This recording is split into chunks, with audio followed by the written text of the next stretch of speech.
Здравствуйте, друзья! Сегодня будет небольшой выпуск, такой немного интересный. Нашел среди своих старых ноутбуков, тут вещи разбирал, ноутбук русского производства 95-го года выпуска. Я вам его сейчас покажу просто ради интереса, что когда-то в России выпускались ноутбуки. Это было сразу после развала Советского Союза. Вот. Ну, такой прикольный весьма. Данный ноутбук выглядит вот таким вот образом.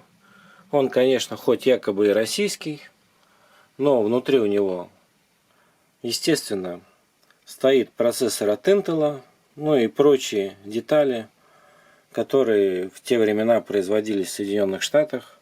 В России ничего компьютерного не делалось, разве что бренд свой, какая-то фирма написала. Вот. В данном случае это ноутбук фирмы Irbis.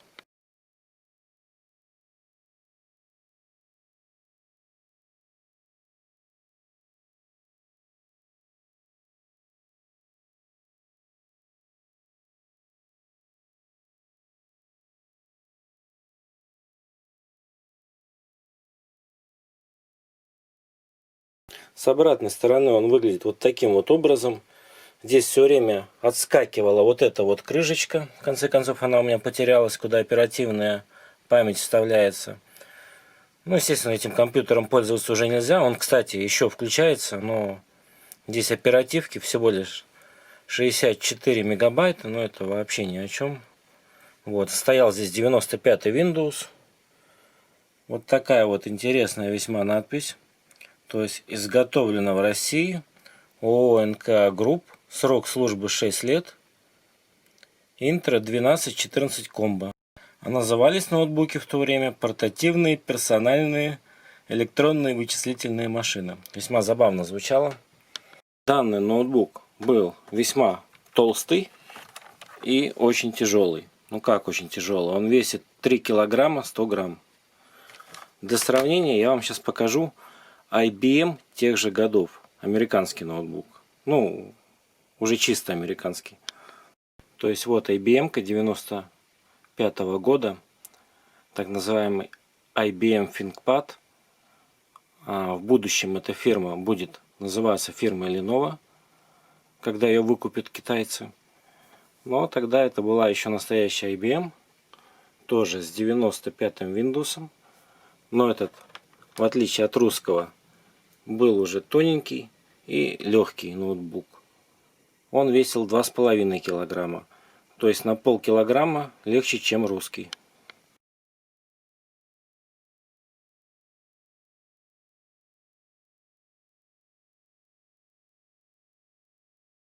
С обратной стороны IBM-ка выглядела вот так вот. В ней максимально можно было поставить оперативной памяти 256 мегабайт. Жесткий диск, как и в русском ноутбуке, до 20 гигабайт можно было поставить. Это по тем временам считались очень большие диски. В раскрытом состоянии он выглядит таким вот образом. Ну, конечно, день и ночь, скажу честно, по сравнению с российским. Он и тоненький, он тоже включается до сих пор. Сейчас у него батарейка села. Вот, но вообще он тоже еще рабочий. У меня на нем Windows XP была установлена. Больше сюда ничего не поставить. Ну, конечно, уже медленный. Пора ему тоже на свалку. Тем не менее, весьма интересная вещица.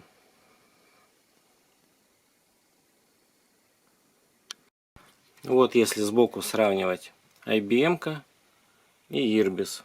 Видите, насколько Irbis толще был. В те времена в ноутбуках еще не было Wi-Fi. Тогда подключалась только телефонная сеть и интернет локальная сеть. То есть вот можете посмотреть, какие раньше были разъемы. К ноутбуку можно было подключить клавиатуру, мышку,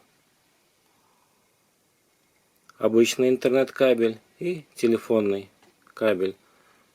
В те времена по телефону в основном интернетом пользовались. Также уже в то время был VGA разъем, и можно было подключить монитор к этим ноутбукам. Такие вот забавные вещицы из прошлого. В Irbis также была возможность вставлять дискетки, если помните. Были такие носители информации еще до компакт-дисков магнитные. Вот сюда вставлялась дискета при желании. Ну и CD-ROM, естественно. Так что вот такие вот ноутбуки. Ну а затем пошли уже ноутбуки типа Acer Travel Master. С такими ноутбуками вы, скорее всего, уже сталкивались. Здесь уже стояла Windows XP. У некоторых из них еще не было Wi-Fi, но тем не менее они уже были в более привычном, таком широкоугольном виде. Экраны у них еще были тоже квадратные, но сама форма ноутбуков уже была не такая квадратная, вот, по сравнению с IBM-кой. То есть уже не так интересно. На этом данный ролик заканчиваю.